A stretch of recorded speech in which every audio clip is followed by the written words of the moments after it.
Welcome to the SS-Fitfinesse Podcast. I'm Thank here you so much for having me. I'm here with my guest, Leah Shutkever. Is that right? Shutkever, that's Shutkever, right. yeah. Yeah, yeah. A bit different today because I'm doing it through Zoom, but due to the situations, this is where it is. But I'm glad to have you on, so welcome. Oh, thank you so much. Thanks for having me. I Welcome. think that it's about time.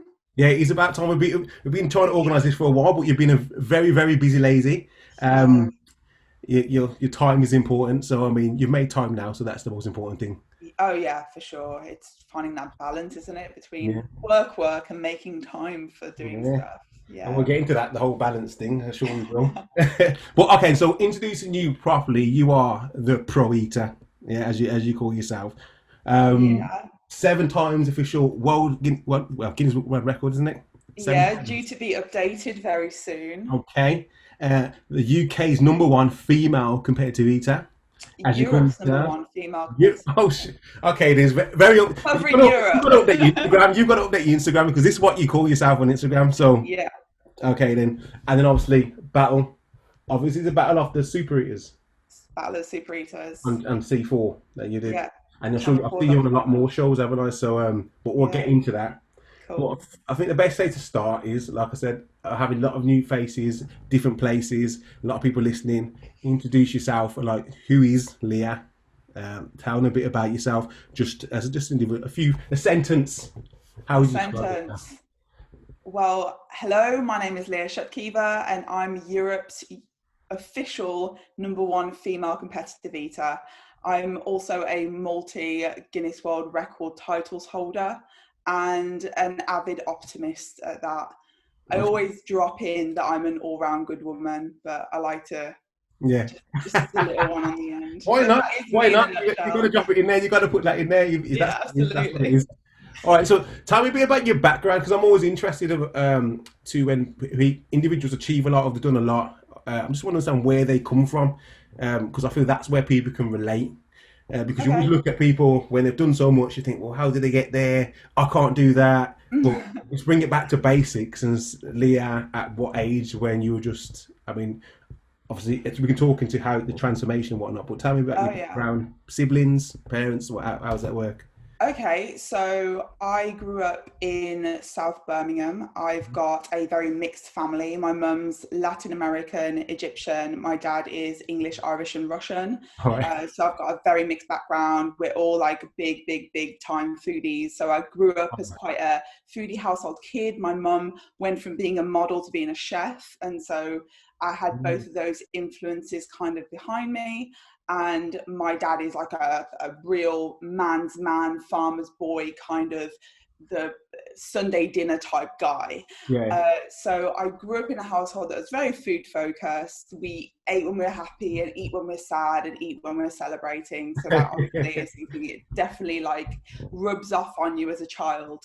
And I am one of those people where if I overeat, I gain weight, and if I undereat, I lose weight. So my body gains and loses weight respectively. Yeah. And because a lot of my life was so much surrounding food growing up, that I did gain weight as a child, and I was overweight at school, Yeah. and I was bullied for it, And I think that Okay. I wasn't just bullied because I was overweight. I think looking back, I was bullied because I really was a good kid. I didn't swear. I was really attentive, and I was Yeah. very ever the optimist. That was kind of my attitude, like always Mm. very enthusiastic about everything. Yeah. And also I wasn't particularly attractive. Like to call myself totally Attractive. I mean, unattractive. what age are you talking about? Because are we We're attractive? talking, Are we even attractive at that age? Like, I feel a bit, yeah, I understand what you're saying, but I think that when you are bullied for being ugly, that could probably make you feel like you're not attractive, yeah, like you're not deemed to be like appealing to the yeah. eye. Okay. If we're looking at it from a psychological point of view, you are wanting for other humans to find you attractive, however that may be, whether that be your looks, your personality, your achievements, your success. But at 11, 12, 13 years old, you don't have achievements and Yeah, success. yeah. Like your 100-meter swimming badge doesn't Yeah. cut it, Everyone's got it. So I think at that time, people are so focused on how you look and how you talk And I've always spoken how my parents preferred me to speak, and not necessarily like somebody that grew up in Birmingham. So instantly I'm different. I didn't swear. I never fell into trends. I never dressed like anybody else. I dressed like me. And I didn't really own it. I wanted to hide more than anything. So I think through school, I found it very difficult because kids liked me because I was really nice, but I never felt like I fitted anywhere. But kids want you to fit somewhere. And if you don't, then you get picked on. So I was pretty bullied through school, but I always kind of applied myself. I got into rugby, got into sports because I was like, big time into sports, because when you don't really have much else going on and you're really good at something, you will latch onto that one thing that you're really good at and you will apply all of yourself into it. So instead of like I didn't have like boyfriends or anything, but I was really good at sports. So I got into like boy sports. I don't know. Is it? I mean, it's considered as at the time it was very much. At the time, rugby was kind of, you didn't really get many girls playing rugby and lifting weights. It was something that wasn't really as normalized as it is now. Did you lift weights then at that age? Then what age were you started lifting weights then? I was about 17 or 18 years old when I started dabbling with weights. Very badly. We all did it. We all started in the gym thinking we knew what we were doing. And just do what you think, you know. You just think, just lift up this and swing this around and all sorts. I think everyone's got the same story when it comes to bodybuilding. So I got into rugby, and I actually, in my second season playing rugby, I broke my ankle and I had to drop out of college. My whole life turned on its head, and I was on a sofa for 2 months. It's kind of like coronavirus part 1, except without the pandemic. I've done it. I broke my ankle in 2 places too, man. It's horrible. You envy people that can walk. You're like, you stare at people out the window, like, look at you just walking down the street. Yeah, and you take it. Can't do nothing. So for granted. Yeah. So I was kind of out of the game. I lost some weight actually, because I was so paranoid that I was going to get really fat because I wasn't being active, that I actually ate less and drank loads of water. And so I was on a sofa all day, every day. I wasn't moving anywhere because I couldn't. And looking back now, that's obviously like the start of everything, wasn't it? Because I'm starting to learn about calories and about weight and about losing weight and all of that. Before I go, don't want to go too far ahead. So before you said you was at a point where you was overweight. Right. And that was at school. Yeah. And that was down to pretty much what you said, eating, family, like eat at home and whatnot. Then you began getting interested in sports and you were doing good and you broke your ankle, and then that's when, you said that's a turning point in regards to nutrition and stuff. And whatnot, Interestingly, I've always been a very observant person, and the women in my life are very body conscious and very diet conscious, and they're of that era that if you want to lose weight, you can't eat fat because fats are full of calories, and you can't eat calories because calories are going to like ruin your life. And so I kind of learned the wrong way about dieting very early on. So actually I remember my first ever diet. I was 10 years old. I put myself 10 years old. I was 10. What?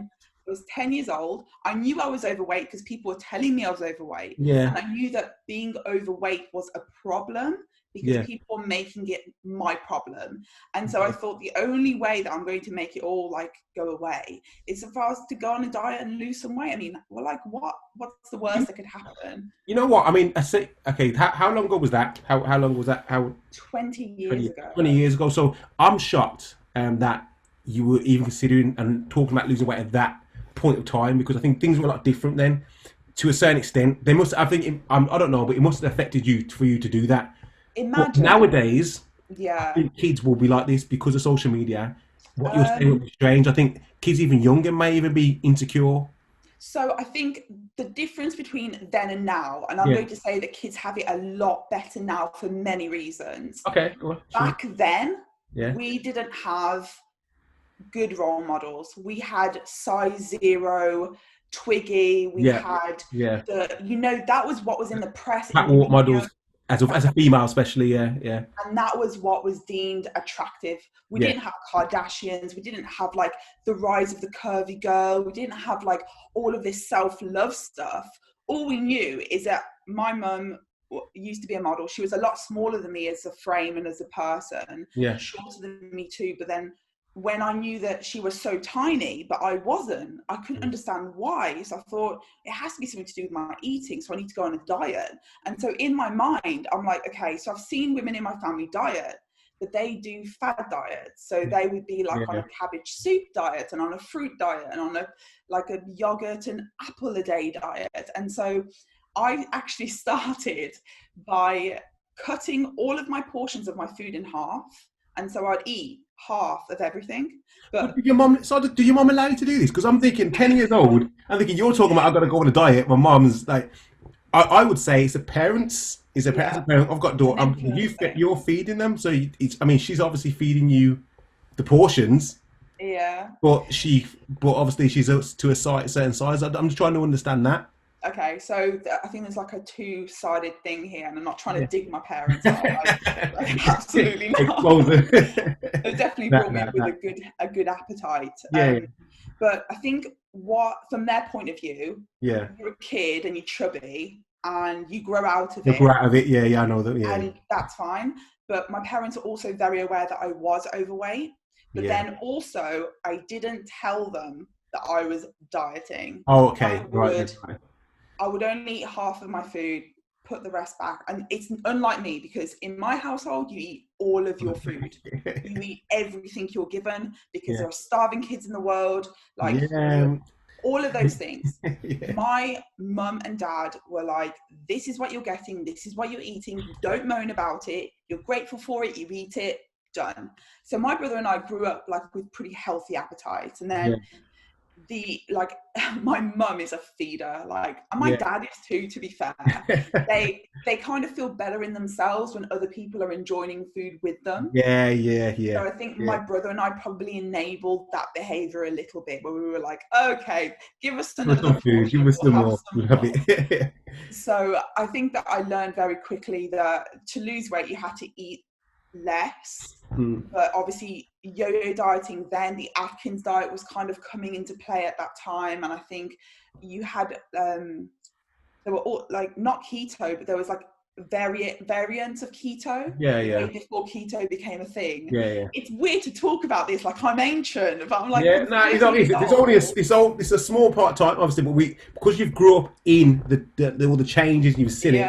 Of course you're going to know all the different fad diets, especially if you're a diet from the age of 10. But this is the thing. So, I mean, I had those pressures. My brother didn't have those pressures. And I think that I saw him going out, playing rugby and enjoying himself, eating what he wants, doing what he wants. And I thought, well, I want to do the same. So then I got into playing sport and being more sporty and being more active. But because I was so sporty and active, as well as my body started craving certain things. So I started craving more carbs because I was so carb depleted, but not I wasn't eating a nutrient enough diet to supplement the extra exercise I was doing. So I didn't lose the fat. I became very fit. I was healthy, but I was still overweight in comparison to all of my friends, especially. And especially for a high school kid, I wasn't in the ideal weight, ideal size, not for that time. Only because, I mean, gosh, if I was raising a daughter now, they have all the information. They've got the role models, the information, they've got all the studies to back it up, and they've got all the studies to sort of engross themselves in, but we didn't have that. One thing I will say though about yourself, I can see that you will go out there and get that information. You don't seem, correct me if I'm wrong, you don't seem easily influenced by anybody. No. So that will work for you. However, girls, you got to think about the girls, the females and males that follow influencers. For just to look like them, for example, so the Kardashians, and they're not, the things that they want to do, things that they want to achieve are not realistic. I've always said that about the fitness industry. You got guys on there with 6 packs, you got girls that don't put on weight, advertising things, and you've got girls that are probably overweight and haven't got the right tools to get to there, but they will follow anything they put out. They will try and do. So it's great to got information, but you're taking information from the wrong person. Yeah. then you're going to find yourself in a bad place. So we got, Well, the biggest advice and the biggest life changer for me was yeah, so I yo-yo dieted kind of through school from when I yeah, was about 10 all the way to about 16 years old. And okay, then I kind of started eating just a normal, I would say normal and average diet where you have a breakfast, lunch, dinner, yeah, no snacking or anything in between, a very like average, like sandwich, crisps, yeah, chocolate yeah, bar, like college type stuff. yeah, And I still wasn't happy in myself, but I had like, when I was at college, I had like 5 jobs. So I was working like yeah, for the college, I was going to college and I was working nights. And because I was on the move all the time, and it's literally this job to this job to college to back to here, not much sleep. And I was just like on this go, go, go. I yeah, started losing weight. And then I was eating less and moving more. And then I went traveling and I was eating less and moving more. And all yeah, of my routine got tipped on its head. yeah, And my body started losing weight. And I thought, this is brilliant. Okay, good. It yeah, suits me to do this whole go, go, go, go, go, go, go, go, go thing, because that means I can pretty much have whatever I wanted to eat. That doesn't necessarily mean I ate unhealthy. I actually ate a very healthy diet in yeah, terms of very clean, very healthy meals. yeah, It's what I enjoy more.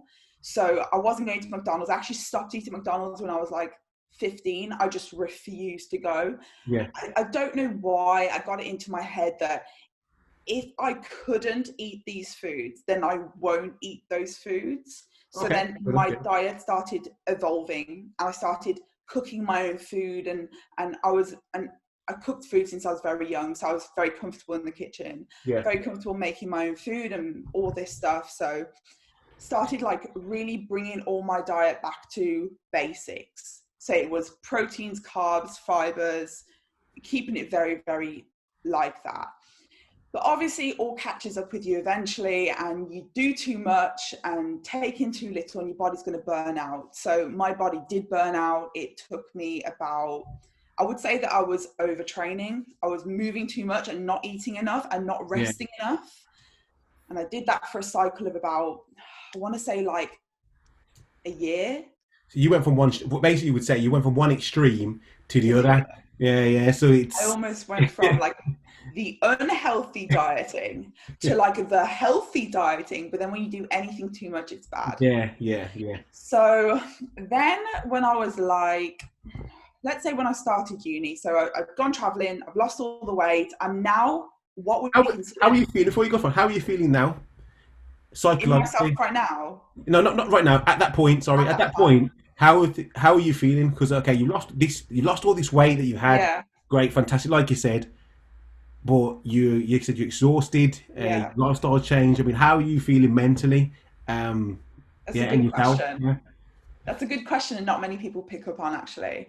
So I went from being about a size 16 to about a size 8. So yeah, that's a big shift yeah, over the course of about 4 years. So it took a while, but I got there. yeah, yeah, And when I got to that size 8 body, I was around 55 kilogram, which is like quite a normal weight for a girl, but I'm a big girl. I yeah, sit at about 70 something kilos now. yeah. So What is that? What size is that in dress size?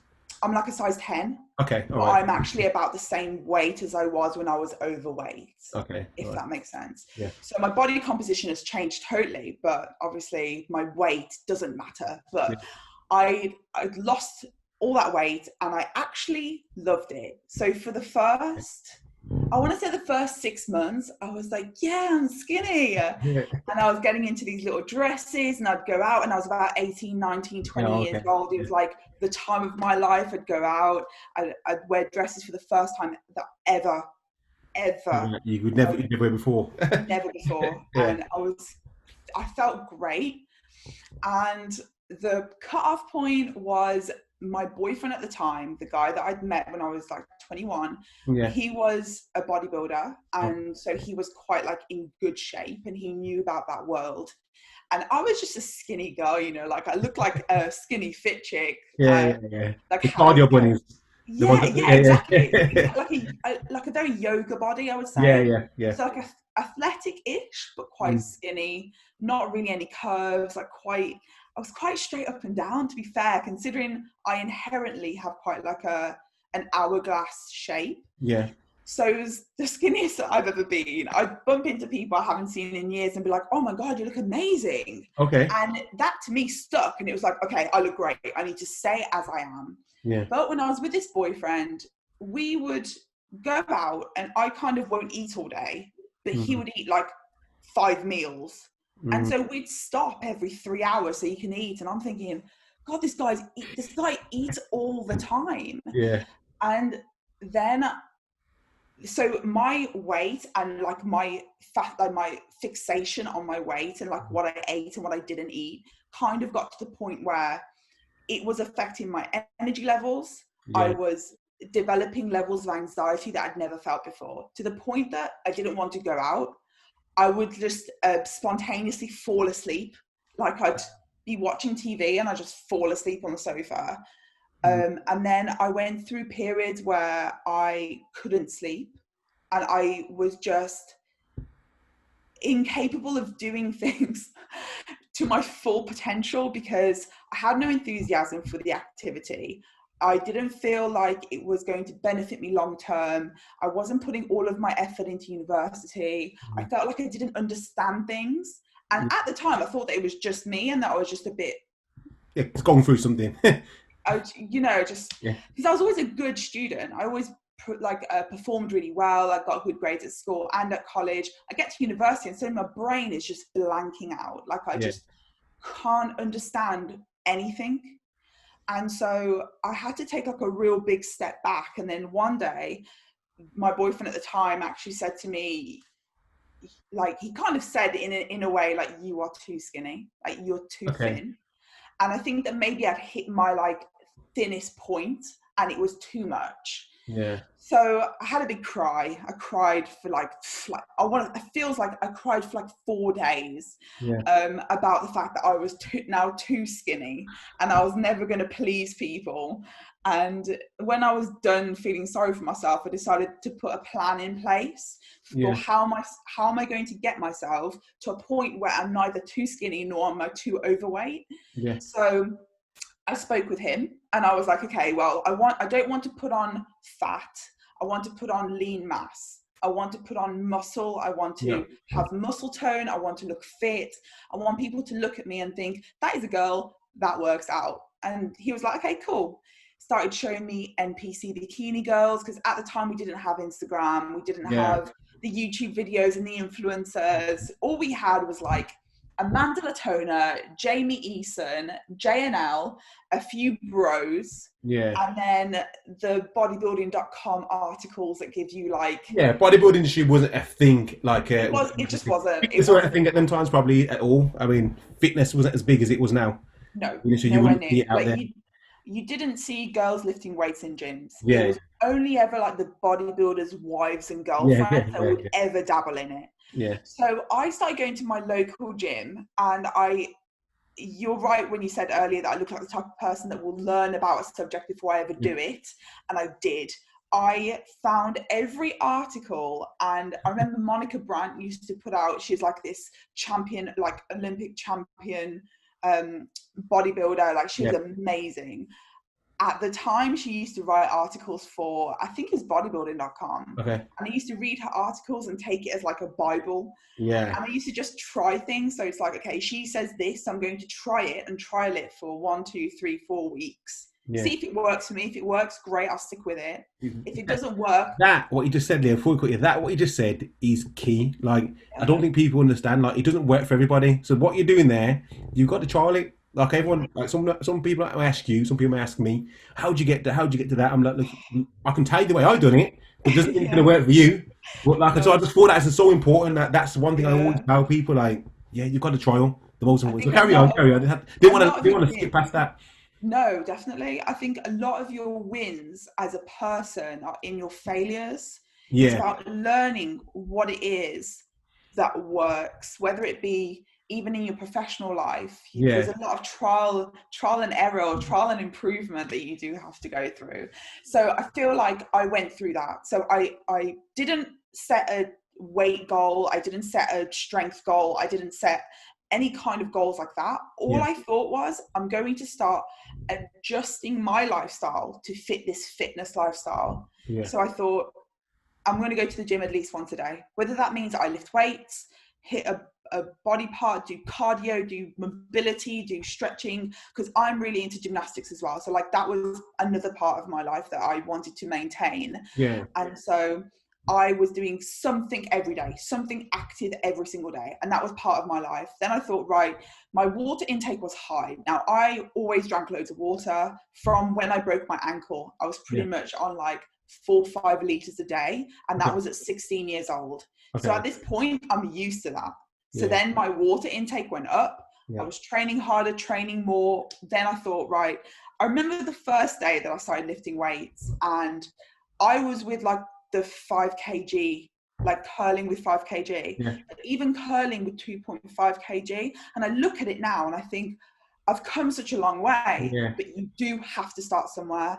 And right now is the best time to start, because when I started in like 2011, I started in 2011, there were no women about, and men used to look at you like, what are you doing? What are you doing? Like, why are you here?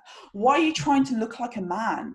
Why are you trying to put on muscle? And I had the good and the bad. So I had the guys that kind of looked at me in a really weird way, like, why is this skinny chick like trying to pick up weights? And I remember that I just developed like a really nice etiquette at the gym, because then when I did see a woman lifting weights, I'm like, whoa, beeline. I've got a friend, I've got some friendly fire here, I've got another woman doing what I do, and you make instant friends there. So I made a lot of older female friends, and they were interesting because they were actually quite sporting backgrounds, and that's why they were lifting weights in the gym.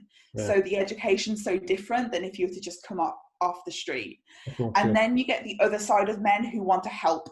So like the men that will pick up on your form, that will tell you to lift heavier weights, they are the most valuable people, because they won't care what you think their intentions are. They've come over and they've given you a valuable piece of information. Take it and run with it. And that is my biggest advice. Are you in a bodybuilding gym? Bodybuilding gym?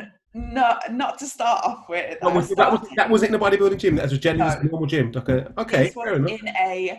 This was in a Carrefour gym, which don't exist anymore, but they are almost like a pure gym. Okay, because I think I went to a lot of bodybuilding gyms, and that was the thing. Like, you'll get guys come over, and like I said, guys will help you and say, do this or try that. But I never got in just a so-called like the gyms that you're talking about, pure gyms. I don't know if that happens. I don't really go to the kind of gyms. So I remember then. So my gym closed down. The gym that I was going to, and I was only going there because it was convenient. It was like not far a drive from my house, and it was cheap and easy. And then that gym just closed down spontaneously, like out of the blue. And I thought, oh, I've got to find somewhere. And this was probably one of those moments that it was destined to happen, because I ended up going to bodybuilding gyms. So my second option was I go to Ironworks, which is pure through and through. Like, if anybody knows, Bob was there, and the first day that I walked in there, Bob, the owner, who sadly passed away a few years ago, he was there, and he gave me so much. He was so welcoming, and he was like, it's so nice to see young girls coming to bodybuilding gyms. And supposedly at the time it was just like unheard of that a girl would come in on her own, like not with a boyfriend, not with a husband, like literally on my own, because I'm looking for a gym and I don't want to work out in your girls section. I want to work out like in the main gym. So had a really good chat with him, and he actually gave me a lot of confidence, and he was like, don't worry what anybody else is doing, you just focus on you get your workout done, and you leave. Don't entertain conversation, get your job done and leave. And it was really good advice. And I think that I started building up my confidence in the gym. I was learning about workouts, learning about different types of training. I was going from like German volume training to like isolation to like power building into powerlifting, and I was just flip-flopping between things, because like my body grows and responds quite well So when I was doing any kind of volume training, I'd feel like I ballooned almost overnight. And so I just pull it back by just going and doing some like isolation moves, working on my weaker points and things like that. Yeah. So I kind of got into a flow, and I've been lifting for almost 10 years now. I'm feeling my age, to be honest. And I mean, but you're only as old as you feel. That's what it was down to. I mean, the minute you stop doing that, the minute you stop doing things like that, you're going to feel it. It keeps you young, I think. Yeah. Training, lifting, staying active, it definitely keeps you young. I ended up training and changing gyms about 4 times because gyms closed down, and I wanted like more. And my training only ever changed a tiny bit. But my body was adapting with it. So every time I got stronger, my training improved. I pushed myself more. My body like reflected that. So there was a lot of learning, and I would say that I still haven't got it nailed, but the more you try, the stronger you get, the more your body will show what you do most of the time. So I've had nothing but benefit from that. What piece of advice would you give to somebody though? So based off, you gave a very descriptive introduction to how you've gone to the gym, how you've gone for different gyms, your experiences at that point. What would be your advice to give to somebody, I'll say male or female, going into the gym now at the age of 16 and above, overweight? Yeah. I would say and keep in mind everything that's going on. They're following 10 different influencers. Yeah. They're following Simeon Panda, who's massive, and they're following another guy who's a cross trainer. So they don't understand fitness. They just want to look like him, and they want to look like him at the same. I want biceps like him, but I want a 6-pack like him, or you know what I mean. So, what do they do? Who do they speak to? What step do they take? I've got so many bits of advice. All right, so round it and give me round it off. Yeah, round it off. What would you start right now with what you have and where you are? Yeah. There is no end goal. The end goal is happiness. So there's no time limit. There's no time frame. Go in with an open mind. Ask questions. If you've got questions, ask them. People in gyms tend to be very giving of information. They're very accepting of people starting out. And if you've got questions, ask. I would also say that nothing comes overnight. Nothing does. Nothing. Not a career, not a body, not an attitude. You have to work on it. And I would say that if your goal is to lose weight, learn about what your body needs to function, to live.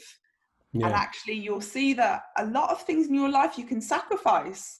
And people think, when I tell them the realities of what I do, they're like, oh yeah, I couldn't do that. I'm like, no, you can't do it, because it's tough. It's really tough. But if you get into a routine, it becomes easier. You become better at it. It becomes more part of your life and more of a habit than a chore. So my advice would be go in with a good attitude, do a bit of research, and never expect things to come easy, because they don't. And the best things don't come easy. The best things you work for. Yeah, perfect. I think I agree with that. I agree. So where does competitive eating come into this? Because you sound like you've got it all set now. I understand if it was it came from when I was eating, I was overweight and I was competing at that time and I carried on to it. You're telling me competitive eating's come all the way. It got to this point where you're bodybuilding, you're in good shape. Yeah, and you're like, shape. Got my diet down. My body's looking like the best it's ever looked ever. People are actually complimenting me for what it is that I do. And then I decide to compete at a bikini competition in 2013. Okay. And I have a prep coach, I guess, who puts me on this diet, and I'm pretty good at following diets. I just do as I'm told. And then I start losing weight too quickly. So he said, okay, we need to introduce cheat meals. And to me, I'm like, wait, whoa, I can do the healthy stuff. Don't tell me to go and eat burgers now, because I have worked so hard to not want to eat unhealthy stuff. If you start messing up with my system, I might go back to that. It. And you think that your body's just going to go and just like flip back to what it used to be. But I started coming around to the idea of cheat meals. So I'm in a calorie deficit through the week. I'm training really hard. And at the end of the week, my body needs a huge refeed of calories so that I've got energy to start Monday again. So leg days on Mondays, heaviest day of the week. You need your energy. You need to get into it. Okay. So I would go out and I would order probably the healthiest thing you could find on a menu somewhere in a restaurant. Yeah. And he was like, yeah, good, but still not good enough. So I had to kind of edge my way to the idea of like actually having something carb dense. Yeah. And I was a carbophobe. Like I was a through and through carbs of the devil, never eat carbs. Like I was very selective over when I ate carbs. And for this guy to be like, right, I'm talking pizza, like eat a whole pizza to yourself. And me in my mind, I'm like, I can't do it. I can't do this. So my appetite and my everything just felt low. Like I didn't want to eat. So when he started introducing more carbs into my prep diet, because these cheat meals weren't working, he was like, right, I want you to eat more porridge oats in the morning. Okay. And my gosh, if you know the struggle of getting through a big bowl of porridge when you're prepping, oh my God, like you don't want to. It's force feeding yourself, but you know that it's for your own good, right? Yeah. So slowly you're teaching yourself that even though it's not pleasant, you're doing it for an end goal. So psychologically, you know that what you're doing is for a purpose and you get over the idea of the fullness. So keep that in mind because this will come back to relevance later on in the story. So I do several things. I drank loads of water. I started to eat more even when I wasn't hungry because my body needed more calories. Yeah. And I was chewing loads of gum. Now, I read somewhere that Arnie used to chew gum when he trained, and that used to kickstart his metabolism. Because you're going to think you're about to eat. Was that reason why? About to eat, yeah. And it used to release a hormone that used to make you more... the bros will fill in the gap here, but there was this thing. So I was like, okay, chewing gum is important, important. If you're not eating and you're hungry, you chew gum, you like keep your mouth active. And then chewing gum became like my new like comfort thing. Like it was my new like treat thing, the sweet thing, which I was craving. Yeah. So another thing, so I was chewing gum, I was drinking loads of water, and I was eating food even when I wasn't hungry. So all of these things do add up to my bizarreness right now. So I went through this cycle. I prepped for 16 weeks. I'm an all natural athlete. So as you can imagine, I didn't do all too well in a bikini show because there were just certain things that I wasn't willing to do for a show. So I went in completely natural, I wouldn't even touch like the fat burners. I was that. I mean, I would say I competed. I didn't touch fat burners. I was like literally like not against it, but I am against it for me. But, each their own. We all have our standards, and that was my standard. My standard was like, I'm going to go in as me, all me, nothing added, like all my hard work and everything else. And I got like 4th place. Like I did like 4th place. Still, it was okay.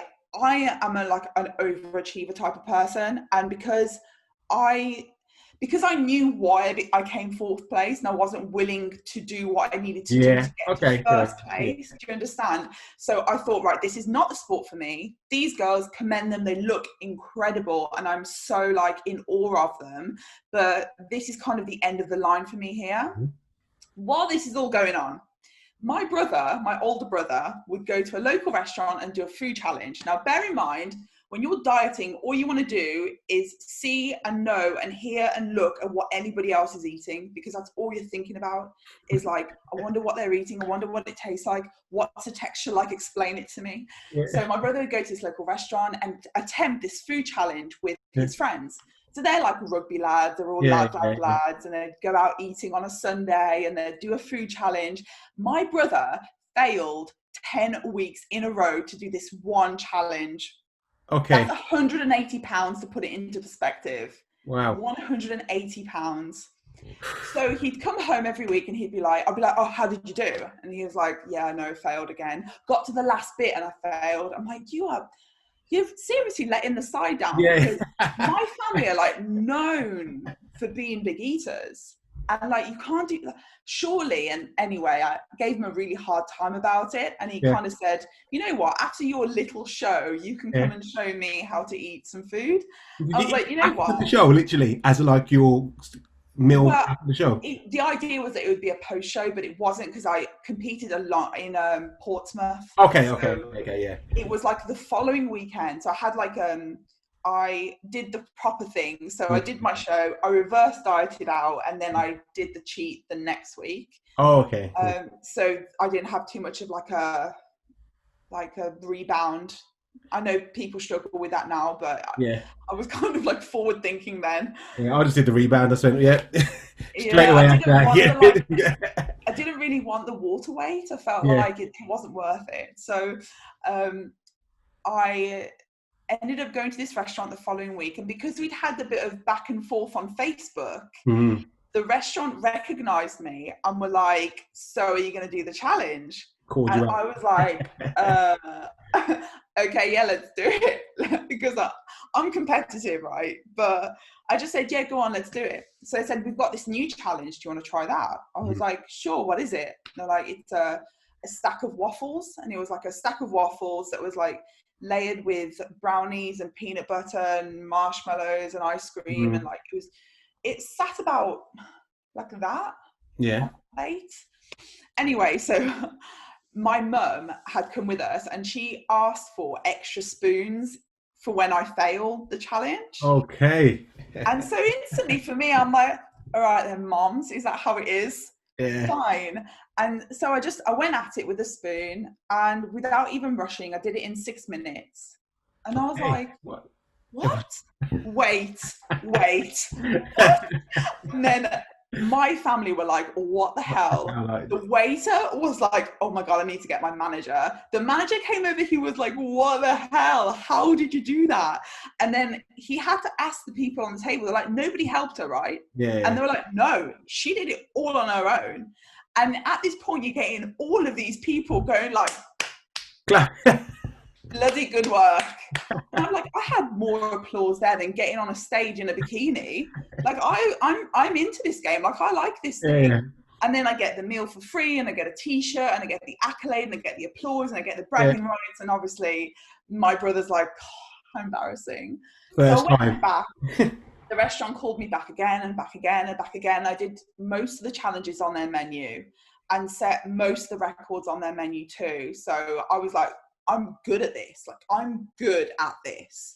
And then in between these like big cheat meals, I would just go back to my normal diet and go back and train, drink loads of water, and just make it work for me. Like, it might be that I only do one challenge each month, not every day and not every week. I'll do it once a month, but it meant it was a bit of fun. It was like, so it was still controlled. It was still controlled, and so it was a thing. So you weren't think like, I've done this. Oh, back next week. You were still with your training, kept training as usual. Yeah. To me, healthy still.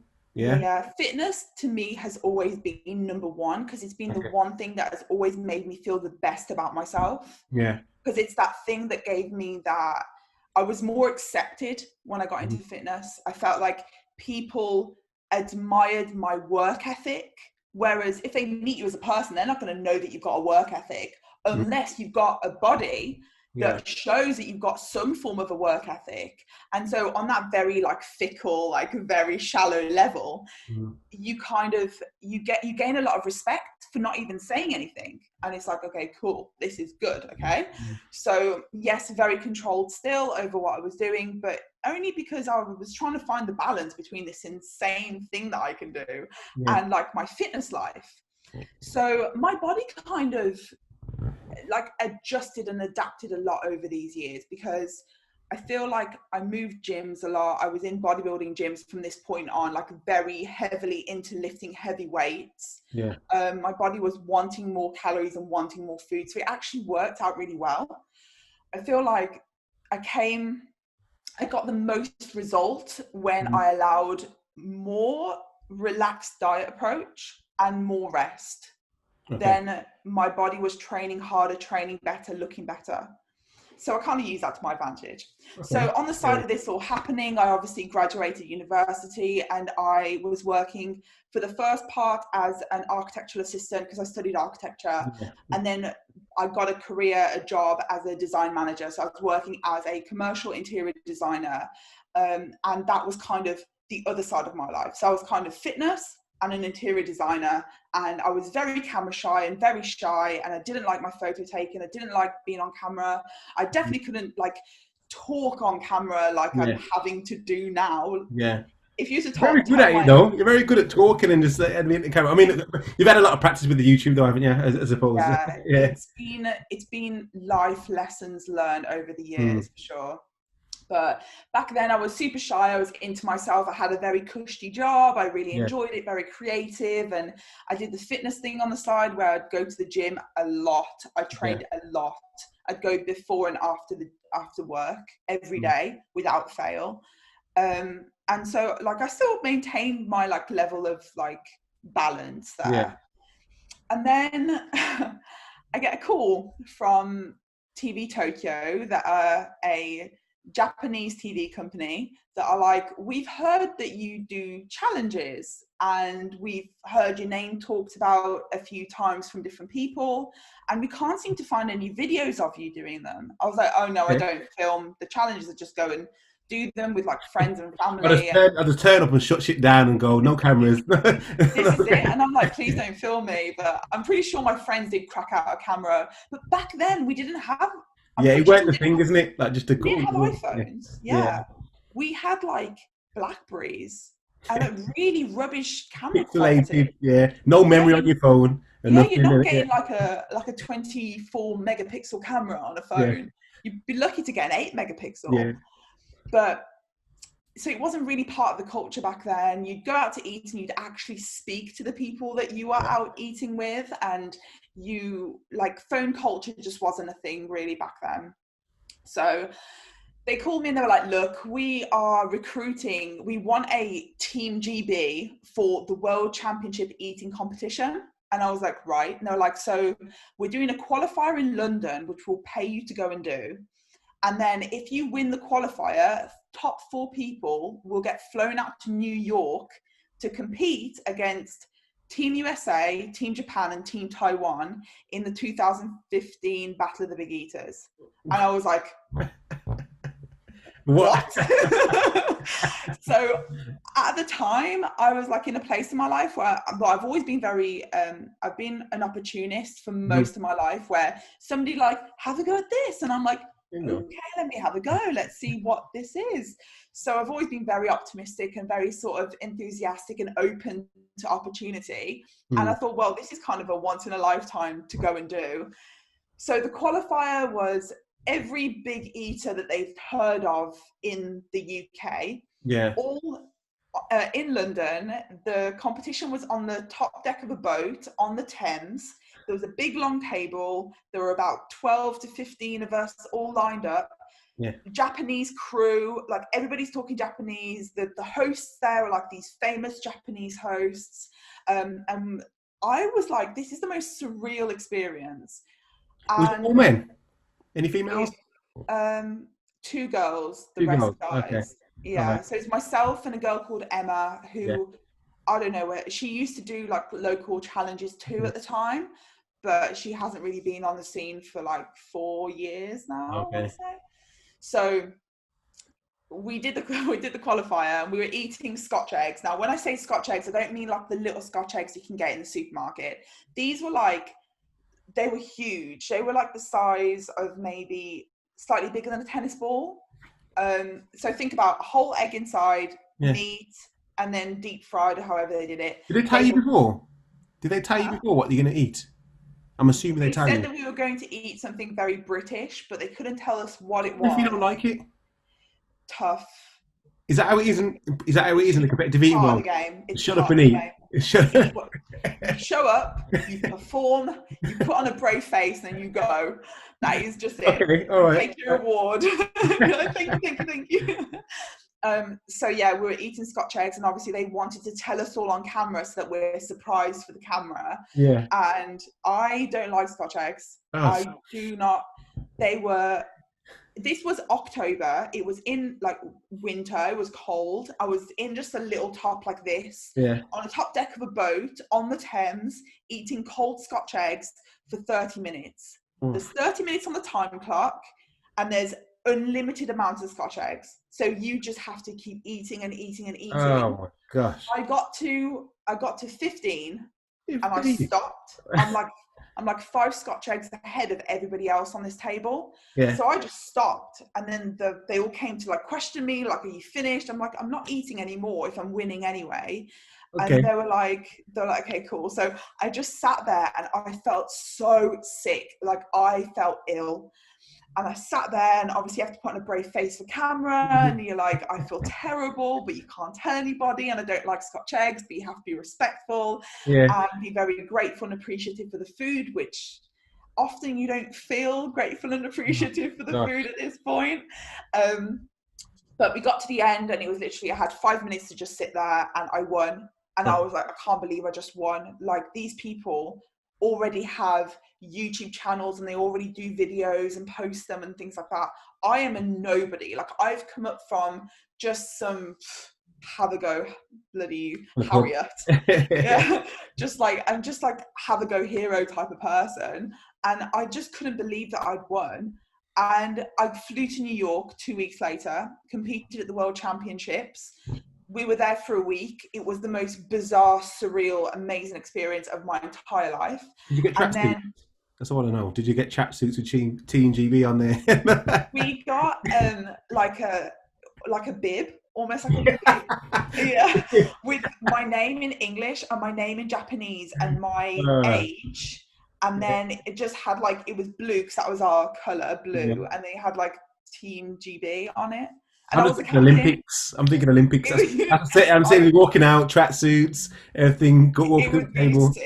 Like, if we were to do it again, we'd have to like coordinate some kind of outfit situation. But so the 4 of us we didn't do too well out there, but what we did do was make some really great connections, like with people from the other teams, with some sponsors and supporters, and the Japanese crews were just so amazing. Like, what an experience. Like, so humble, so respectful, so like helpful and kind. And I've just had a fantastic experience there. The following year we didn't get a call back, but the year after that, in 2017, they called us back again because they asked to get a Canadian team together. But apparently they were terrible. Apparently the Canadian teams were just so bad that they were like, no, bring back the Brits. We were like, whoa, big up the Brits. So they called us back again for a second year there. And then that was the year that I met there were a lot of YouTubers there at that point. So I was like, I'm meeting people that are on YouTube, like people that I watch that do like challenges on YouTube. And I'm like, this is insane. This is so exciting. And they were like, start a channel. And I was like, oh no, I've got a full-time job and I've got all this stuff going on and I'm very shy, very, very shy. And I don't like this thing. This isn't for me kind of thing. And, got a door open behind you. Come out. All right, I'm at home, people. I got kids. No worries. The kids are going to win. Carry on. And I decided when I got back to start a channel. So then literally a month later, my channel started and I was working full time, doing challenges when I could, learning about videography, which I had no idea about, learning about myself and trying to get over the fact that I was very self-conscious. I hated the way that like I looked. I didn't like the way that I spoke. My like everything about editing just gave me anxiety. And so the whole process was very difficult. So when people say to me now, but you're so confident, and it's like, it's definitely something you work on. It's a process, it's a journey. How long have you been on YouTube for? How long? How many years? My YouTube's been running for 3 years, but I've only been full-time a year. Yeah, because I suppose I've known you for not ages, but I suppose I've known you for a while. Been a couple of years, And so I remember speaking to you, and obviously I've seen the growth of your channel, the rapid growth. is ridiculous. It's like, and YouTube out of all social media platforms is very hostile. So you have to go Yeah. on there to search for you. So I say, like, when you're big on YouTube, like I'd say the real followers. That's what I don't know if you think that yourself, but that's what I believe. YouTubers have got real followers because you have to go Yeah. and search. If I go on YouTube, I'm going there for a reason. I'm not going to go and browse, and you may come across people, but it's very hard to find people. Yeah, so you are right, Yeah, and YouTube is really tough. I always say to everybody, if your passion is to make content, if you've got something that people would want to watch, it's yeah, worth starting a channel, but never start it to make money, because that was never my intent going into it. My yeah, intent was like, I've got this cool thing that I can do. Like, look at it, look how fun it is, and like doing the thing that people that I'd met does, and I yeah, thought it was really cool to do that, and kind of a bit of a niche. And yeah, I also thought maybe it'd be like a good way to track my own progress of how I make videos as well. yeah, And anyway, for me as well, it was very tough because my issue wasn't just making videos and the whole production process of that. My issue was my own body image and my own self-image and my own self-efficacy. That was the issue. So yeah, in real life, I mean, I met you. Like, I yeah, can speak for myself. I can yeah, stand up in front yeah, of yeah, crowds.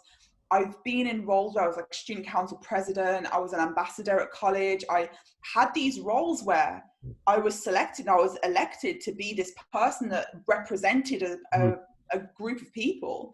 And these roles mean that you have to be on a level yeah, self-confident.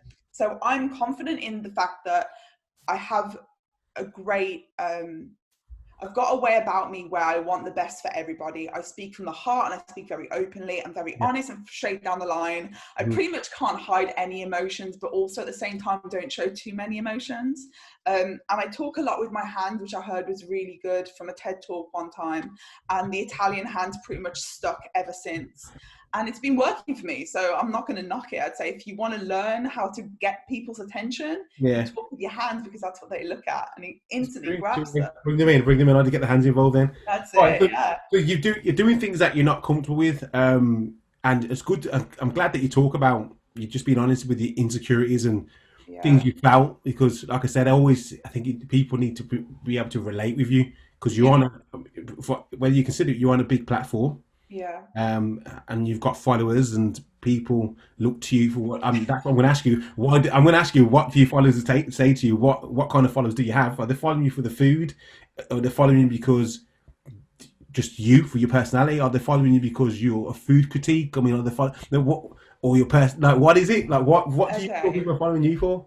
This is okay. So this is interesting because this just stems on from the whole fact that YouTube is a very difficult platform to grow.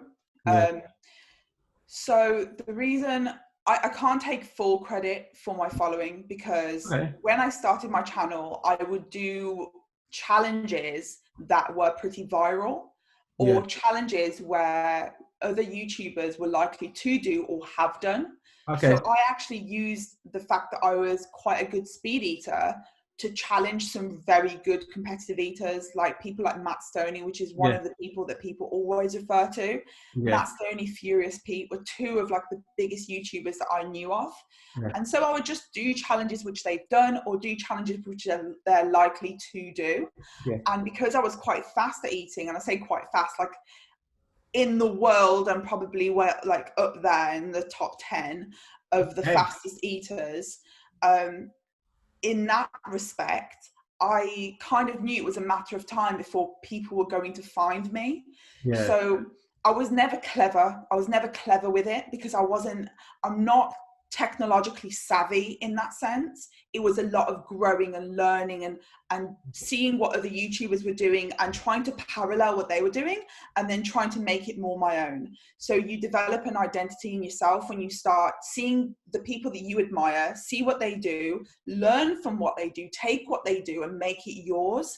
So that's kind of what I did. And my first boost, bearing in mind for the first 6 months of my channel, maybe to a year, I had like a few hundred subscribers, and only because of people that knew me, not Yeah. because of any other reason.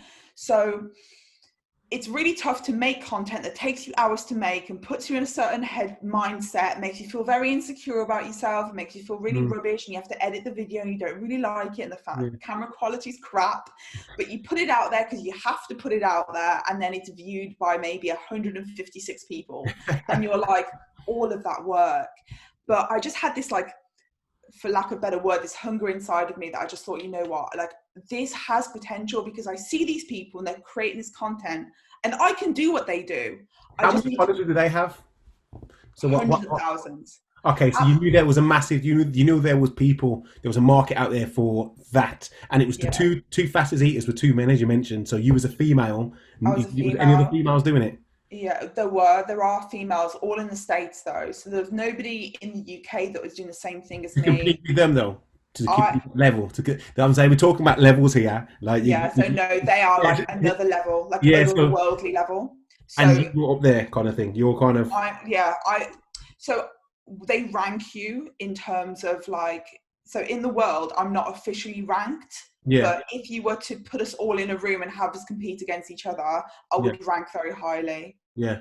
So aside from that, so I was looking at people like Matt Stoney. So at the time he had like 2 million subscribers. Wow. And I had a few hundred, and he shouted me out on his video, and he was like, Leah's got the top score, the top speed on this challenge. It was like 6 minutes. It was the Impossible McDonald's challenge. I knew that it was going to go viral McDonald's, again. The one that you said you're not going to eat. Exactly. So the reason why I only ever ate McDonald's again was for a challenge. Okay. So it didn't mean that I enjoyed it, because I didn't. Yeah. And I was like, this is the reason why I don't eat McDonald's. But I know it's a very, very unpopular opinion. It's okay, but it's not the best thing in the world. So I did this Impossible McDonald's challenge.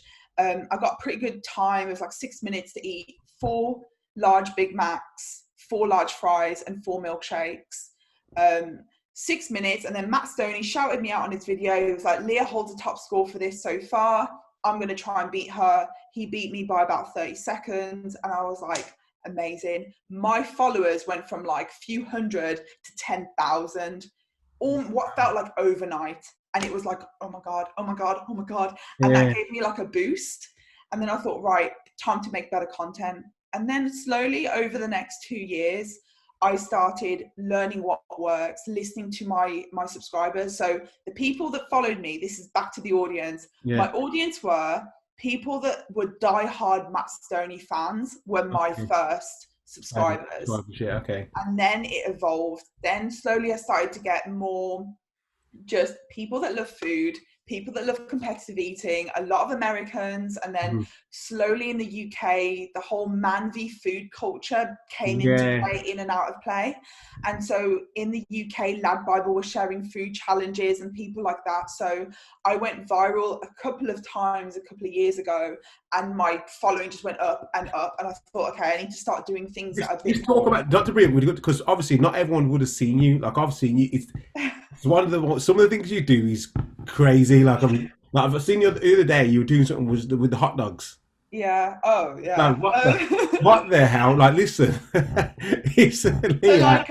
We put the hot dog in there, Matt. How the hot dog that, and then go, and it was gone. How many did you do? You did that? Insert clip here of my absolute freakishness. Yeah. I don't know that I can do these things until I try. And then the only reason, so I knew that I could do the hot dog challenge where I could just swallow hot dogs whole. In whole? I don't recommend trying it or doing it because they sit really weirdly, like in like it. How do they go? How does it go down? Like I'm saying, okay, then because I'm thinking I'm just eating. If you eat hot dog, anything like that, you eat it, you feel it go down. You've got a whole one, so it goes down, but then you put the other one in your mouth within the next second. So are they lining up and going down slow? So that one hasn't even gone down. I really wish I don't know. I don't know the like logistics of it. I don't really understand like how my body can do what it does. But I'm like, crazy. Oh yeah. Like I often go into challenges having not practiced, because I don't practice. Okay. I get into my head what it is I'm doing. I watch other people attempt it or do it so that I learn from what they do well and what they do badly. And then I get into my head, it's me, deep breaths. You've done this a million times before. Timer on, go. And I don't overthink it. The minute you overthink, your body's just gonna like be like, nah. So I think that I'm good at what I do because I'm very competitive, that I try things even though I don't know if I can do them. I do give them a go. And I'm really optimistic. Like, I think I can do this. I think I can win. I think I can be the best. So that is like what keeps me spurring on. And I guess my content has shifted, and this past year I've been the most independent that I've ever been, where I dropped my full-time career, and that was through a series of unexpected and unexplained events. Just loads of things went on in my life, and I ended up being pretty much, I want to say I was jobless, but I was never jobless because I always had social media. And I thought, you know what, this is a perfect opportunity. I'm just going to throw myself completely into this and see what happens. And since then, it's kind of given me this new air of freedom to make the content that I want to make for myself and my audience. And with that change of content, my audience has changed. And now I get women, I've got families watching my channel, I've got like loads of younger kids. They just find it fascinating. And because I have Guinness World Records, these kids are growing up having a Guinness World Record book every Christmas. And suddenly there's an actual Guinness World Record holder on YouTube breaking the records that are going in the book. And that's fascinating to them. So talk to me about the records, man. Talk to me. So, I mean, you can name them. You said 7, so I only could... Is there some recently broken? Or that's well, I don't know whether I can give you an exclusive. Okay, so well, you can go on, give me an exclusive. Now, say what you can say. Say what you can say. Okay, so it will be updated very soon. But I've reached my 2020 goal. So if you don't know what that means, then it's definitely said a few times on my Instagram. I had a 2020 goal, and I've hit it, and now I've actually extended it. So we'll see what happens. It's more than 7. Then. Are we saying more than 7? More than 7. Wow. More than 7. But so my history with Guinness World Records is that I was approached by a TV company in 2018. They said, we want to do a documentary kind of about Britain's favourite chocolate, crisps, cereal, etc. And we want you to be kind of one of the main characters, where we follow you around and we do a bit of training, and then we break a record. And I was like, okay. And they were like, how would you feel about breaking a Guinness World Record? And I was like, yeah, I'm not really bothered about it, really, to be honest. They were like, well, you've done it unofficially on your channel, and we thought we could do it officially and you can have the certificate. But to me at the time, I was like, I wasn't really bothered about it. And I was really quite like flippant, like nonchalant almost about how like amazing it is. And so I thought, you know what, it is a great opportunity. Let's do it. Let's take it. Let's go. And I did it, and we filmed the show, and I broke the record. And it was like, the minute I got the certificate, I was like, my life. Oh my God. I was like, it felt like a Grammy. It felt like I had to stand up there and thank my parents for making me such a weird chick. Like, thank you. Because who else can say that they've got that? So my first ever record was the fastest time to eat a Terry's chocolate orange, which I did in 65 seconds, but I'm pretty sure I could beat it now if I reattempted. But people normally like, I can do that easily. Well, try it, first of all, because the timer starts and you're not allowed to touch it. It has to stay in the packaging. So it's in the packaging on the table. Your hands are by your side on the table. Timer starts, you pick it up, open the box, take it out the plastic wrapper, take it out of the foil wrapper, smash it, then start eating. And that whole first process took me 10 seconds. Wow. So, and bear in mind, I've got nails and these don't help at all. Quick hands, man. The quick hands. You got the quick hands. Oh my God, yeah. I swear, your brain has to be so focused, because any like lack of focus and you're distracted, and then you'll slow down instantly. Yeah. So you have to ignore cameras. I mean, I've got camera crew on me. I've got an adjudicator looking at me, like watching me. Yeah. I've got this, I'm sat in the middle of a boxing ring filming for a TV show. Got all these external influences, and yet the record was broken. And I was like, oh my God. I Where even have you got these certificates? Yeah, where have you got them on the wall? Have you got them? I haven't. What? After all of that? I had my first ever one on my wall next to my bed for like 2 years. And after that, no, in fact, 1 year. After that, when I started getting the second, third, fourth, fifth, and suddenly I've got like I've got enough to cover like a half a wall at least. Yeah, man, get it up. And so yeah, but no, Get it up, man. so like it's so full of yourself. Come on, man. My The achievements, regardless, you're doing them. I mean, you got to put them up, like you say, man. Yeah. So at the moment, no, I don't have a house for them, but I have them framed and they're kind of in a Guinness World Record bag. Okay. But yeah, we'll see. So I don't know quite what I'm going to do with them. So I got the first record was a terrace chocolate orange. Then I broke the fastest time to eat a burrito, which I've broken twice. And my fastest time was 35 seconds. That was a large burrito. Then the fastest time to eat 3 pickled eggs took me 7.8 seconds. You did that on the same day, didn't you? That was the same day. Is that right? Am I right to say that? Same day, correct. Yeah, that was madness. But I'm just glad that we managed to get it done in the end, because I failed my first attempt at the burrito. Yeah. I didn't do it fast enough. So I asked for a second one to do it again directly afterwards, because that was for the Channel 4 documentary about the super eaters. And so I had this massive crowd watching me. It was in an open venue. It was in the middle of New Street Station. Massive crowd, like all of the restaurant staff, people were just walking in, just watching. And I thought, you know what, I can't fail these people. So I was like, can I do it again? They were like, oh my God, yes, you can. So they brought out another large burrito, 3, 2, 1, go, bam, picked it up, ate it in 42 seconds, beat the record, set the time, really pleased. And then I was called back to London to reattempt that record, to do it again for another show. And I thought, okay, let's go. So I set the newest record at 35 seconds. I did the egg record after the first burrito record. I didn't fail the first attempt. I actually beat the previous record I halved this time. So the previous record was 22 seconds to eat 3 eggs. Yeah. And I did it in 12 seconds, but I dropped the second egg and it bounced off the chair next to me and I caught it and ate it.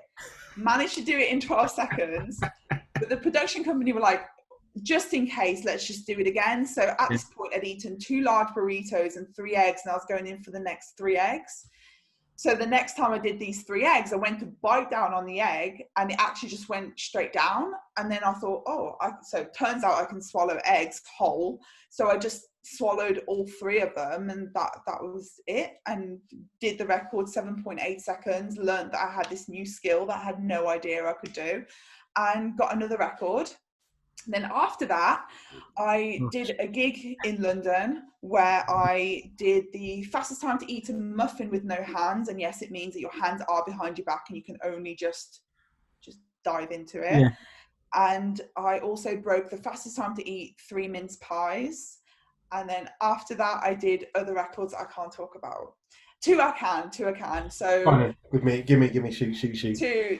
The most donuts eaten in 3 minutes, which recently went quite crazy on social media. And the other one I can't say because it'll be out in the next week or so. Okay. Well, we know you've got something in the pipeline. There's so many. There's so much coming out. It's crazy. So one thing I want to ask is, what's your... Okay, that's not a fact. I think you've already answered. I was going to ask, what's your relationship with food? I think you've already... Okay. Yeah, I think you've already answered that for how you've talked about different things. So one thing I want to ask, why with all these competitive eating, why is it always the unhealthy stuff, as we say? Like why there's no competitive eating salads? Why we're not, or maybe a vegan competitive? I mean, vegan one. I don't know. Like why is it always the pizzas? Why is it always the massive burgers? Okay, so I think there's like a 3-stage thing here. So the reason why competitive eating is mainly like unhealthy foods, or what is deemed unhealthy foods, because those are the things that people crave to eat the most. And when they watch you eating it, they feel like they're eating it themselves. So it's almost like a guilty pleasure. Okay. So people aren't going to crave carrots. So I can sit eating carrots. but Yeah. it's not what people are going to want to watch. Okay. The second thing is fast food is relatable. I can make my own meal, and somebody may never have eaten lasagna before, so they don't know what lasagna is. They can't appreciate it. They don't know what the texture's like. They don't know how heavy it is. They don't know how it processes. So when you eat a lot of lasagna, they can't relate to it, and so it's not impressive. Oh, yeah, that's true. I never thought about that. That makes sense. Yeah, so fast food is relatable. You can think, okay, when I go to McDonald's, I would order a Big Mac meal, but this girl, and I'm good with a Big Mac meal, but this girl just ate 10, and you're like, what? Like, I'm full with one. So that's like why.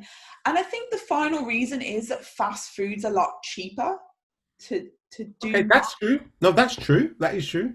I mean, to a certain extent, I guess so. No, I guess what guess depends on what we're talking about. I mean, it's not going to be cheaper than the salad, but I mean, like I said, is it going to be impressive? Is it the fact that you've got to be full of it and people about how they're doing it? I just wondered. I think there's one thing I seen. Why is everything you see is just like the fatties, the oily, you know what I'm saying? The thing. I get that. I have done challenges before that were more healthy challenges, and I've actually got one coming up this Thursday, which is quite a healthy challenge. Yeah. But it's not what people want to see. So it's like, why are we as competitive eaters creating content that's not going to get shared, and people aren't going to like relate to it and want to be in it and want to see it? So I think that it's part of it is just the service. Yeah. I mean, I would love it if people were like, we want you to eat like more healthy food. Like, we want you to eat 10 tomatoes. I'd be like, sweet, pasta tomatoes. Like, make my life easier, please. Yeah. Okay. So what? And that also like health conditions, like from doing this. So it's okay. Is it? I mean, eating that much food at one time, at the speed, digestion wise, and whatnot. Like. Another common question. So I would say that your body reflects what you do 90% of the time. Yeah. So if I do one big food challenge every 2 to 3 weeks, and then the rest of the time I'm fasting, I'm training, I'm doing like I intermittent fast, so which means I just try and save as many calories as I can. So that when I do a challenge, I refeed with that challenge as much as I can. Obviously, there is an excess there. What I would say is, at the time, it's not pleasant. It can feel very uncomfortable. You can have the adverse effects of eating too much food for your body, which means you can feel bloated, you can feel lethargic, you can feel sluggish, you can feel tired, you can feel heavy for a few days, and you may not feel any kind of appetite, which is kind of very normal. And oftentimes, if you don't drink enough water to supplement the sodium levels, you will bloat out with water weight. So I would say that I've learned kind of how my body works in the system. And I know that if I was going to eat something very sodium dense, I know that I'm probably not going to eat for a couple of days. So I eat that, and I do this whole feast and famine thing like cavemen. So they used to catch their prey, eat a massive meal, go 2 days without eating anything, carry on. But they were fit people, really fit people, because their body used whatever calories they did have efficiently and effectively. So as I don't want to get into it too much, because like us women are like unicorns, but I would say that as long as you're mindful of what you do and you don't overdo anything long term, your body will level out, because it's a very, very complex and smart machine. My body is not going to go, okay, here's 100 grams of sugar, let's ingest it all. It doesn't. It's the same as if you just sit and eat a whole chicken. It's not going to process all of that protein. It'll process 25 to 30 grams of protein. The rest of it is pretty pointless. It's just calories. So provided you maintain a level of awareness to the calories that you're eating, the carbs and sugars and all that in between, your body will take what it needs and reject the rest.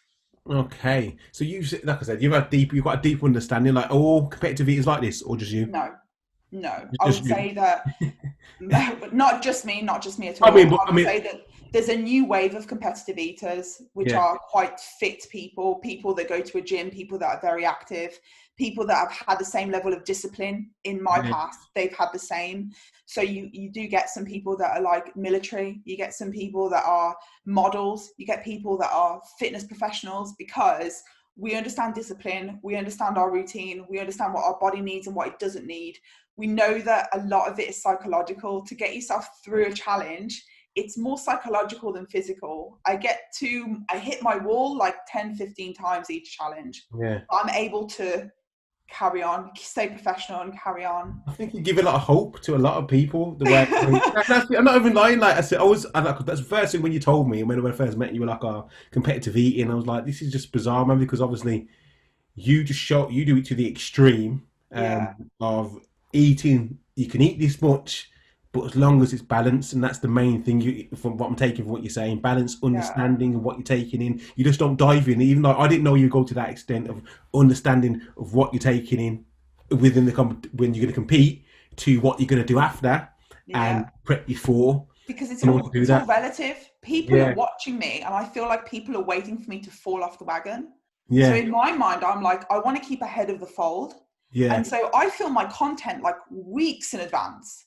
My videos come out, I did it like 3 weeks ago, so I could be on Instagram like looking lean, but I wasn't looking lean when I did that challenge, you know? So I keep this sort of air of mystery about what I do because it's part of the fascination of it, but I do stress to people that it is not easy. It takes a lot of self-discipline, and I have days where I feel really rubbish about myself because of what I do. You have this, like, it's almost like a double edge where you're like, I want to do this cool job, like I want to do a good job, I want to make cool content, I want to create entertainment for people, but equally I want to be happy in myself, I want to enjoy my life, I want to be able to go out and do stuff. But oftentimes I feel like it's very restrictive, and it is. I have days where I don't eat because I know that the next day I'm doing a challenge. So if all my family are eating and I'm just like, cool, I'll just stick with my enjoy, guys. I'm just thinking that. So, what you seem like I said, a very strong-headed, set your targets, goals, positive attitude.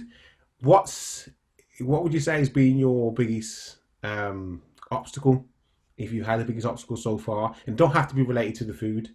I mean, in regards to everything that's gone on so far, your different challenges. What's been your biggest obstacle to get over? Myself. Myself. Like, I have been the only person that's ever held me back from doing more than I do now, and it's one of those things that I've been very aware of for such a long time, and I try to talk to people about it, but I'm dismissed a lot because people don't see an insecure person when they see me. They don't see the struggle or the journey or or like all of this stuff. They just see like, stop being ungrateful. But I've had like a really tough struggle with, like, initially just the way that I look, and I've had to find the things that I can do to improve that and make it easier for myself. And then also the way that I spoke, I was very self-conscious of the way that I spoke, and that's something I've had to get over. And also I have like this really I think they call it imposter syndrome, where you almost don't feel like you belong there. Yeah, you just feel like you're not good enough almost. Like, so these types of things kind of have always crept up and held me back from taking certain opportunities which I could have provided to myself.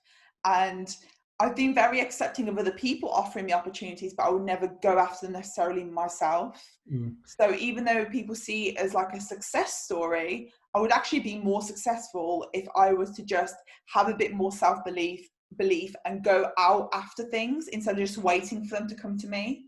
It's about self-development. You do anything for yourself in regards to self-development? Do you meditate? Do you read books? I mean, do anything like that? Yoga? Do you anything? Because these are some things that I do. So Wim Hof breathing. Like, there's lots of different things that people might do. But anything that you do that would you say that? So I've got like an unfair advantage on everybody else in the world because my boyfriend is the mental resilience coach for the military. So he is like, he's studying psychology, and he's like a paratrooper. So he's like very like manly in those senses, but then also has this other side of him where he's really fascinated by human behavior. And he almost wants to help people with PTSD, help people with the same struggles as he goes through.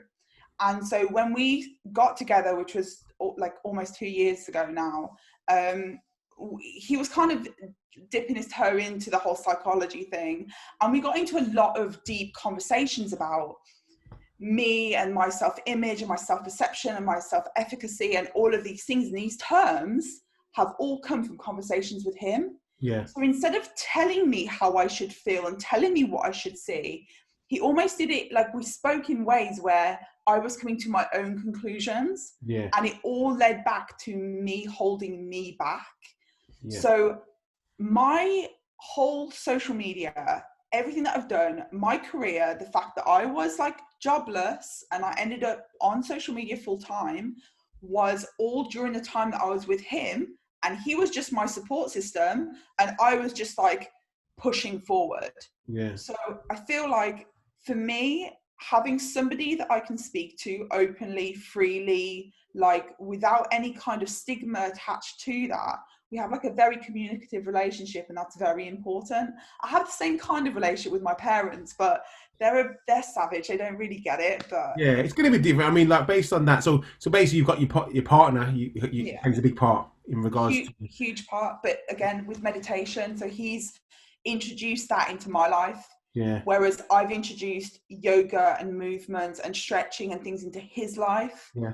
So we have that crossover where this is what works for me, try it. And he'll do the same with me. So in terms of meditation, training, breathing techniques, things like that, I've definitely like done more of since being with somebody so mindful as he is. Yeah. And I've definitely...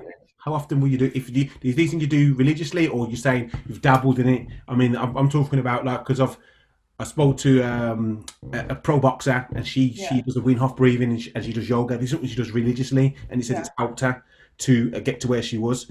You're talking about something that you picked up along the way. Yeah. But I just wanted to know that is anything that when you're in these dark places, or not say dark places, or these places that have struggle or obstacles, was there anything you were doing to help you get out of them places? Even, I mean, your partner, that's fair enough, is it? But even before that, is there anything anything you reached out to? My coping technique and my coping mechanism was always to set a new goal unrelated and busy myself. Okay. So then I've always been one of these people. I've always got to have something on the go. I'm always doing something. So it may not be that it's something for social media or for the public or for anybody else, but I'm decorating a house. So I would always, and people don't see like these things because I don't advertise my life outside of my job. Yeah. But I would go to a gym, and then I'd be painting a house and stripping wallpaper and just staying active like as much as I possibly can. And I'm a very hands-on person. Yeah. So whether it be like making my brother's wedding cake was one of like the big distraction things that I used. That's like 2, 3, 4 days worth of work. And so I just throw myself into things, and if things get overwhelming, I use meditation techniques, not necessarily meditate every day because my mind is just constantly active. Yeah. So I just ground myself, breathing, focusing on nothing but the breath. That helps. Just clear my mind, write a list, move forward, and that's how I cope. Yeah, I mean, it's for what I've found from what you said, a lot of goal setting from a young age. That's been something that you've done, which is, I think goals is so important. And small goals, big goals, it gives you sense of direction. Then it's the only way you're going to get sense of achievement. Actually having something and then thinking you've got there, and that will give you confidence. And then once you've got the confidence, you can move on. I never truly appreciate goal setting as a mindset because I've had it since I was very young, and I've kind of decomposed all of my past to understand myself and understand why it is that I am a certain way and why certain people really struggle with the things that I find so kind of just easy and just part of the things in my day to day. And I remember when I was really, really young, my mum used to help us set goals. Yeah. So she would get us to do chores like fold the laundry. And so she'd get my brother and I in, and she would say, first person to fold 10 items of laundry wins. So instantly you're putting in a sense of competition into your child and a healthy level of competition. Yeah. And then also she would go, she always used to say to me that once you've set a goal, the rest doesn't seem so hard. Mm-hmm. So she always said, like, that she'll go into something and think, right, I'll do X amount. And then by the time you get to X, may as well do the rest. It didn't take as long as you thought. It didn't take as much effort as you thought. And you're there, you're prepared, you've just practiced for half of it, do the rest. So that has been my attitude growing up. It was always like, I'm going to throw myself into something, plan to do it for a certain amount. But then if I reach that goal and I've still got like more fuel in the tank, like I'm going to do the rest. So get it done. It's interesting, very interesting. There's a few questions I do want to ask. Quick fire questions. So nothing too in depth. Just the things I want to know. So I'll put down. So is there anything, I was going to say, is any food that you don't like, you dislike, any food that you don't like? Anything popularised in the Victorian era, I am not a fan of. Okay. Pies, jelly deals, Scotch eggs, pork pies, like, no. Okay, fair enough. So going to a restaurant, what is your go-to? Steak, ribeye, sweet potato fries, salad, truffle oil. If they have it, I'd be over the moon. All right. So I think you answered it earlier on, but we'll see. Do you eat healthy food because it's good for you in regards to your health and your body, or do you actually enjoy the healthy food? I enjoy it. Okay. So these are things that I thought it's interesting because I think people may ask, because what advice would you give to someone that don't enjoy healthy food? I mean, I don't particularly like salad. I eat it. Well, you don't have to eat. Not only that, but I will eat it just because. Or vegetables. I'm not a big fan of vegetables, but when you're eating your prep and stuff like that, vegetables is one of your free things you can have, kind of thing. Like it's so you get used to it. It's like it's gonna make me feel a bit better, but I don't particularly love it. I don't think sprouts, broccoli. It's just one of them things. It's mad because I grew up with a mum that was a chef. So we were pretty much given things, whether we liked it or not, we had to eat it. So my taste buds developed very, very quickly. I was actually very fussy as an eater when I was a kid, and I would only eat beige food like pasta, bread, butter, chicken, and that was the extent. And over the years, I always had like an open way of thinking about food, and I just tried things and enjoyed things. And when I started cooking for myself, I was learning about cooking, and so I watch a lot of cooking videos and cooking programs, and I used to watch like cooking TV, and I was just absolutely engrossed in everything that's going on and flavors. And then as I grew up, I just absolutely love combinations of flavors and textures, and for me that is everything. So when people tell me that they don't like tomatoes and they don't like I don't like tomatoes. Yeah, but I think it's like I said, you're like as you describe it, a foodie, so you love textures. So you enjoy that. I mean, maybe I'd probably I know you got to chew your food, but if I'm eating steak, I'll chew chewing, so I know, you know what I mean. So. I know. I think that if you got your cooking techniques down, you can really make a lot out of very little. And so I learned to eat food and enjoy food because I kept everything very plain and very basic. I didn't season anything. Because seasonings and strong flavors used to give me cravings for sweet stuff. Okay. So I used to keep everything very, very plain, no condiments, I just didn't. So I used to only drink water. I never drank fizzy drinks because I didn't like them. I still don't really like them. I had healthy habits. And so I'd always reach for healthy things because I knew they were good for me. They made me feel good. I never felt bloated or crappy or tired. And so, I've just developed a way of being where I'm just far more. All right. So I've got a few more questions and more like, but you've answered one of them. I was going to say fizzy drinks or water, which you're going to say water. All day, every day. Burger or salad? Burger. Okay. Handful of chocolates or handful of nuts? Nuts. Okay. Light starter or dirty dessert? Dirty dessert. All right. Pancake with blueberries or pancake with syrup? Syrup. Okay, so it's a mixture. So it's not all. Yeah. I mean, we could say that because of the healthy options. But I just wanted interesting to see which way you would go. But you've got. I'm not the type of person to if I'm going to go out to eat, I'm going to order what I want to eat.